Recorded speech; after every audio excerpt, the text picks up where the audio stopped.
Salut à tous, petite présentation et dégustation de ce Moba Bushfire d'Afrique du Sud qui titre à 55 degrés d'alcool. Alors juste pour ceux qui ne savent pas ce que c'est que les rhums Moba issus d'Afrique du Sud, ce sont des rhums à taux d'ester relativement élevé. On pourrait dire que ce sont des high ester. L'histoire par derrière, c'est que le propriétaire de Moba, Robert Greaves, est un fan des rhums jamaïcains. Et qui dit rhum jamaïcain veut dire forcément la course aux esters, mais issus de rhum, enfin de mélasse, pardon. Ce sont des rhums de mélasse. Sauf que Robert Greaves, lui, n'a pas pu obtenir de mélasse d'Afrique du Sud, ce qui fait qu'il utilise du pur jus de canne qu'il va faire presser à sa distillerie Moba et les faire fermenter entre 1 à 2 semaines. Et ça tout dépendra des rhums qu'il sort. En général, c'est des fermentations de 1 à 2 semaines via rajout de vinasse, qu'on appelle ça en anglais la dunder. Voilà. Et c'est ce qui fait que ça donne des rhums très forts en ester, c'est-à-dire en fruits type olive, en saumure, beaucoup de solvants, du vernis, de l'encaustique, etc. Alors pour ce Bushfire de Moba, l'idée derrière de ce rhum, c'est que Robert Greaves avait organisé, de ce que j'ai pu entendre, il avait organisé un barbecue au sein de sa distillerie avec ses employés. Et quand on organise des barbecues en Afrique du Sud, ils appellent ça les brailles. Donc les brailles sont des barbecues. Ils utilisent du bois d'acacia, un bois d'acacia d'Afrique du Sud, qu'ils appellent ça le bush, ou le sickle bush tree en anglais. C'est un bois très sec et dur, qui est très aromatique, et ils utilisent ça pour les barbecues ou faire fumer les viandes. Voilà. Et il voulait avoir ce bon goût de barbecue dans son rhum pur jus de canne high ester. Et son idée derrière, c'était d'utiliser ces bois d'acacia brûlés et de les mettre dans des dames Jeanne, des grandes dames Jeanne, avec le rhum blanc high ester de Moba. Bon, de ce que j'ai entendu dire, c'est que il y a eu des tests de ce Bushfire à 75 degrés. Bon, évidemment, le taux d'alcool est trop élevé, et pour la commercialisation, ils l'ont réduit à 55 degrés avec l'eau de source qui est pas très loin de la distillerie. Voilà. Alors, nous allons passer directement au nez. Bon, si on parlait rapidement de la robe, elle est très ambrée en fait, très très ambrée. Mais ce qui nous intéresse, c'est surtout le nez. Voilà.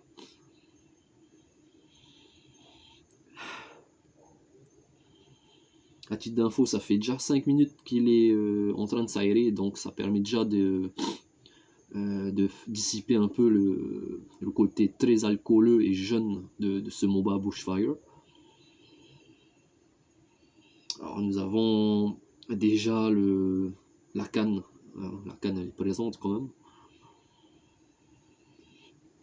Mélangée à ce solvant, mais le côté solvant est relativement doux, même s'il est présent, contrairement à d'autres Moba où il est beaucoup plus fort, comme le Strand 101, où le solvant est vraiment fort. Là, en l'occurrence, il est relativement doux et agréable et pas dérangeant. Et il est mélangé à cette canne, une canne bien mûre, qui a l'air quand même sucrée au nez, et surtout le côté fumé du Bushfire, qui est pour le coup, personnellement, que j'adore. Maintenant, pour les personnes et les fans de rhum agricole qui n'ont pas l'habitude, parce que bon, je vais parler d'agricole parce qu'ici on est sur du pur jus de canne, ça peut vraiment vous dérouter et ne pas vous plaire. Tout comme ça pourrait vous plaire. Moi personnellement, je suis très ouvert d'esprit sur les rhums, très très ouvert, que ce soit le pur jus de canne, la mélasse, ou bien le sirop de canne, comme ils ont l'habitude de faire dans des distilleries hispaniques. Alors là, on sent vraiment le fumé, le côté carbonisé du bois. Bon, je ne pourrais pas vous dire si c'est un bois d'acacia, mais on sent que le bois a été carbonisé quand même. Entremêlé à cette canne fraîche, sucrée. Les 55 degrés, ben, ils sont là, mais pas, ils sont pas non plus trop forts, ni trop doux. Ils sont bien posés là où ils sont. Hum, côté, un côté bien résineux, hein, le côté résineux du bois qui ressort. Côté, alors, je sens qu'il y a comme,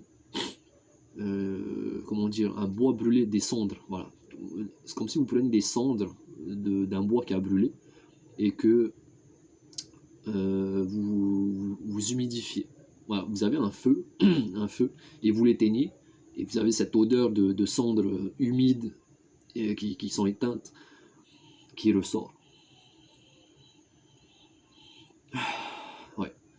En fait, vous avez un barbecue qui vous saute au nez. Chez moi, c'est ce que je ressens en tout cas. Une odeur de barbecue. Hein. Maintenant, je ne pourrais pas vous dire si quel type de barbecue c'est. Si, peut-être. Vous voyez les sauces barbecue américaines, genre vraiment la sauce barbecue, pardon, que les Américains consomment, bien noire, ben ça a cette odeur. Ce côté barbecue un peu sucré. Il y a ce fumé, évidemment, ce fumé est vraiment présent. Là, ça n'a rien à voir avec les whisky, hein, les whisky tourbés ou fumés. Là, là, on a vraiment un fumé fort, mélangé à la canne, je me répète encore. Mais si peut-être si je sens quand même une odeur de viande rouge ou de porc peut-être, je sais pas. Mais en tout cas, c'est quelque chose qui est cuit sur le barbecue. Voilà. Alors, on va passer à la bouche directement.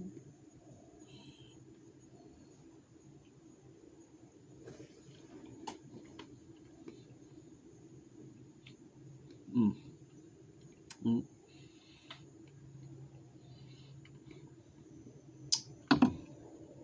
Wow. Vache. Wow. Wow. Mmh. Alors, comme vous pouvez le voir, j'ai déjà entamé la bouteille. Hein. Mais là, ce soir, c'est spécialement le jour où je fais la note de dégustation. Il est toujours aussi clivant, toujours aussi surprenant. Alors que j'ai bu peut-être 2 ou 3 verres depuis qu'elle est ouverte. Mais je suis toujours aussi surpris par son côté vraiment déroutant. Déroutant, on peut dire ça, vraiment déroutant. D'autant plus qu'il bon, a 55 degrés. Il est jeune, on ne sait pas combien d'âge il a. Hein. Bon, moi je dirais que c'est un rhum ambré. Il a entre 12, peut-être 12, et il a au moins 12 mois, et peut-être jusqu'à 18 mois. 55 degrés, profil très très sec, pur jus de canne. Alors, si je me réfère aux larmes, aux jambes, hein, on pourrait dire les larmes ou les jambes, ça m'a l'air d'être un rhum vraiment jeune, parce que les larmes elles coulent relativement vite. Hein. Elles ne s'accrochent pas aux parois du verre, hein, elles coulent vite. Alors, ce qui fait qu'en bouche, c'est sec. L'attaque, au début, l'attaque elle est douce, et après ça monte en flèche. Hein. Ça attaque comme ça le palais. Ensuite, ce qui envahit le palais, c'est la canne. En premier, bon, on sent la canne, okay, on sent la canne, mais après, sur le deuxième plan, mais là, ça prend vraiment de l'ampleur et tout le palais, c'est le côté fumé, barbecue. Je me dis fumé et barbecue. Hein, c'est complètement différent. Les deux choses sont différentes. Il y a le fumé et vraiment le barbecue qui sont présents en bouche. Hein. Et ça reste très longtemps en bouche. Alors là, si vous mettez ce rhum dans un line-up, c'est le dernier. Je vous conseillerais de le mettre vraiment en dernier, parce que sinon il va vous casser le palais et détruire en fait toute votre expérience de dégustation, si on peut dire ça comme ça. Le fumé il prend tout le palais et il reste vraiment longtemps en bouche. Là, depuis que je vous parle, et depuis entre la bouche et maintenant, le fumé il est toujours là, hein, sur la langue et le palais.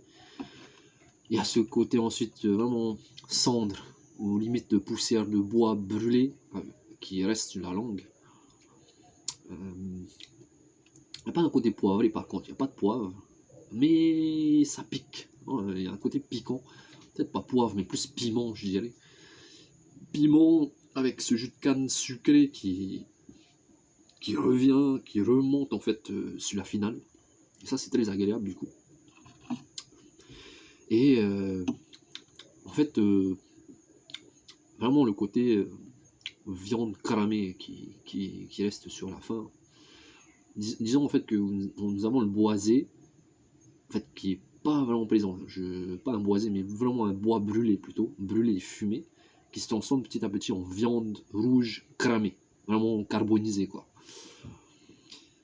Et des olives noires, ouais, des olives noires en saumure, je dirais. Et bon, là, en le sentant, j'ai le côté encaustique résineux qui ressort un peu plus.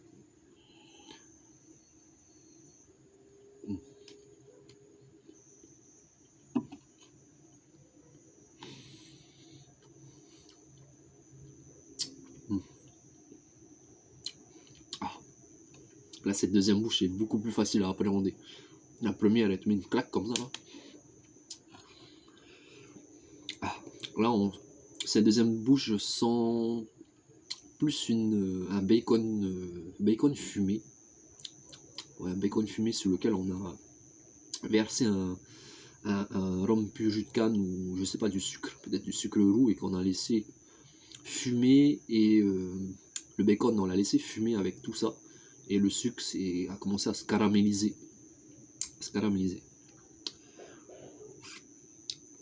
Presque même brûlé, je dirais, parce qu'il y a toujours ce fumé et ce carbonisé qui reste en bouche, hein. Donc j'essaie d'associer un peu tout ça dans ma tête.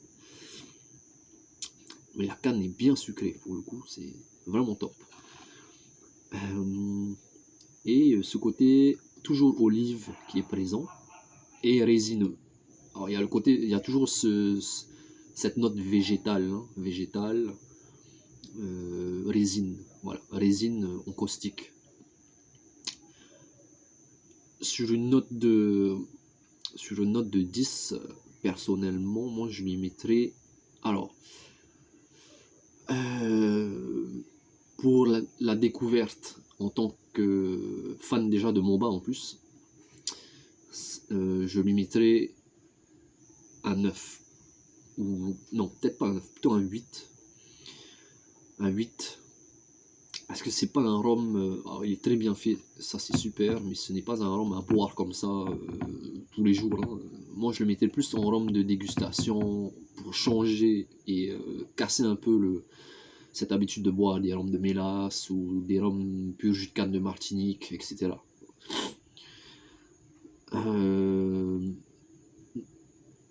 Et à placer aussi quand on mange un barbecue. Voilà. Vraiment, parce qu'on a ce côté toujours fumé barbecue dans ce rhum, et il pourrait complètement coller quand on organise un barbecue avec des amis. Ou bien on fait des marinades de viande, carrément. Ce qui fait que je lui donnerai un 8. Maintenant, personnellement, et ça c'est parce que c'est le cœur qui parle, je lui donnerai un 9 sur 10. Parce que c'est une superbe découverte et que je n'ai bu encore aucun rhum similaire à ce délire, à une création comme celle-ci. Ce qui fait que super chapeau à MOBA et Nutstrand, du coup.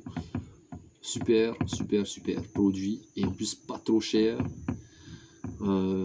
et continue à faire de super